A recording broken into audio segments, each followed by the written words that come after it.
എല്ലാവർക്കും സലു സിമ്പിൾ റെസിപ്പീസിലേക്ക് സ്വാഗതം. ഇന്ന് നമുക്ക് വളരെ പെട്ടെന്ന് തന്നെ തയ്യാറാക്കിയെടുക്കാൻ പറ്റുന്ന ചേന മസാല ഫ്രൈ തയ്യാറാക്കാൻ വേണ്ടിയിട്ട് ഞാനിവിടെ ചേന എടുത്തിട്ടുണ്ട്. അപ്പം നമുക്ക് എത്രയാണോ ആവശ്യത്തിനുള്ള ചേന ഇതുപോലെ ഒന്ന് കട്ട് ചെയ്തിട്ട് അതിനെ തോലൊക്കെ ഒന്ന് കട്ട് ചെയ്ത് മാറ്റണം. അപ്പം ചേന കട്ട് ചെയ്യുമ്പോൾ എപ്പോഴും നമുക്ക് കൈ ചൊറിയും എന്നുള്ളൊരു പരാതി ഉണ്ടാവും.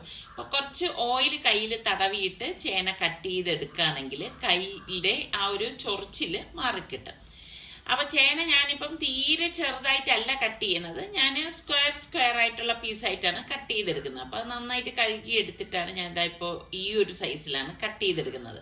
അപ്പൊ നമുക്ക് എങ്ങനെയാണോ വലിപ്പം വേണ്ടത് ആ രീതിക്കൊന്ന് കട്ട് ചെയ്തെടുത്താൽ മതി. ഇങ്ങനെ എടുക്കുമ്പം കുറച്ചുകൂടി എന്താ പറയാ, കാണാൻ നല്ല ഭംഗിയാണ് കേട്ടോ. അപ്പൊ കട്ട് ചെയ്ത് വെച്ചിരിക്കുന്ന ചേന നമുക്ക് ഈ ഒരു സൈസിലെടുത്തത് ബൗളിലേക്ക് ഇട്ട് കൊടുത്തതിൽ 1 ടീസ്പൂൺ മഞ്ഞൾപ്പൊടി, 2 teaspoon Kashmiri chilli powder, 1/2 teaspoon കുരുമുളക് പൊടി, 1/2 ടീസ്പൂൺ ഗരം മസാല പൊടി, പാകത്തിനുള്ള ഉപ്പ്, ഇത്രയും കൂടി ചേർത്തിട്ട് നമുക്കിതൊന്ന് മിക്സ് ചെയ്തെടുക്കണം. ഇപ്പൊ നമ്മുടെ കയ്യിൽ മറ്റ് കറികളൊന്നും ഇല്ലെങ്കിൽ നമുക്ക് ഉണ്ടാക്കിയെടുക്കാൻ പറ്റുന്ന നല്ല അടിപൊളി മസാലയാണ് കേട്ടോ. അപ്പൊ ഇത് ഫ്രൈ ചെയ്തെടുക്കാൻ വേണ്ടിയിട്ട് ഒരു ചട്ടിയിലേക്ക് ഓയിൽ ഒഴിച്ച് ഓയിൽ ചൂടാകുന്ന സമയത്ത് നമുക്ക് ഈ മസാല പൊട്ടി വെച്ചിരിക്കുന്ന ചേന ഇതിലേക്ക് ഇട്ടിട്ട് ഒന്ന് ഫ്രൈ ചെയ്തെടുക്കണം. അപ്പൊ നമ്മൾ മസാല പിടിക്കാനായിട്ട് വെച്ചിരിക്കേണ്ട ആവശ്യമൊന്നുമില്ല, ഉടൻ തന്നെ നമുക്കത് ഫ്രൈ ചെയ്തെടുക്കാം.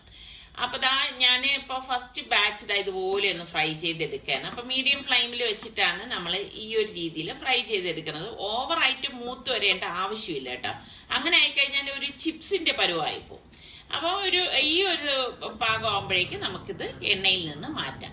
ഇനി നമുക്ക് ബാക്കിയിരിക്കുന്ന ഈ ചേനയും ഇതേ എണ്ണയിലേക്ക് തന്നെ ഇട്ട് ഫ്രൈ ചെയ്തെടുക്കണം. 2-3 ബാച്ചായിട്ട് നമുക്കിത് ഫ്രൈ ചെയ്തെടുക്കാം. അപ്പൊ ഞാൻ ഒരു 3-4 വെളുത്തുള്ളി അല്ലി ചതച്ചതിലേക്ക് കുറച്ച് കറിവേപ്പിലയും ചേർത്ത് ഇതേ ഫ്രൈ ചെയ്ത എണ്ണയിൽ കുറച്ച് എണ്ണ മാറ്റിയിട്ടാണ് ആവശ്യത്തിനുള്ള എണ്ണ വെച്ചിട്ട് ഇതിലിട്ട് മൂപ്പിച്ചെടുക്കുന്നത്.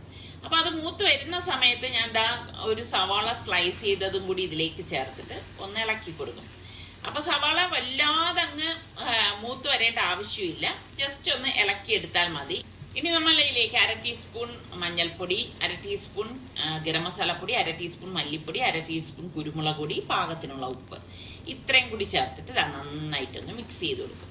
ഗ്യാസ് ഞാൻ കുറച്ച് വെച്ചിട്ടുണ്ട്. അപ്പൊ ഇതുപോലെ ഒന്ന് മിക്സ് ചെയ്ത് കൊടുത്ത ശേഷം നമുക്ക് ഈ ഫ്രൈ ചെയ്ത് വെച്ചിരിക്കുന്ന ചേന ഫുള്ളായിട്ട് ഇതിലേക്ക് ഇട്ടിട്ട് ഒന്ന് ഇളക്കിയെടുക്കാം. അപ്പൊ ഇത്രയേ ഉള്ളൂ ഈ ഒരു ചേന മസാല ഫ്രൈയുടെ കാര്യം.